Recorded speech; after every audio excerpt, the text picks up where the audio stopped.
ఇదిగోండ్రా మీకు ఇష్టమైన ములక్కాడ గుత్తొంకాయ. అరే మనం ఏ పని చేసినా ఒక బెట్ వేసుకొని చేస్తాం కదా, అందుకని మీరు ఇప్పుడు మా ఆవిడ కర్రీ టేస్ట్ చేసే ముందర కూడా ఒక చిన్న బెట్. ఏంట్రా అది? ఏమి లేదురా, ఇప్పుడు ఆ 2 కర్రీల్లో ఒక కర్రీ పరమ దరిద్రంగా ఉంది. ఆ కర్రీ ఎవడైతే తిని బాలేదని చెప్తాడో వాడు ఈ వారం పాటు మనకి పార్టీ అన్నమాట. నాకు తెలుసురా బండి, నువ్వు ఇలాంటి ఫిట్టింగ్ ఏదో పెడతావని. ఓకేరా, సరే కానివ్వండి.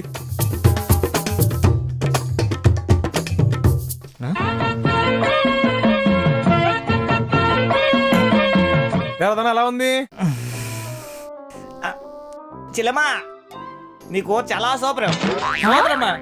వీడు నిజంగా లక్కీ వీలో. చూసావా? థ్యాంక్స్ అన్య, థ్యాంక్స్. మా అమ్మ చేతి వంట కూడా ఇలా లేదమ్మా. కన్నీళ్ళు ఎందుకు వస్తున్నాయి అన్నయ్య? ఉప్పు కారం బాగా ఎక్కువైంది.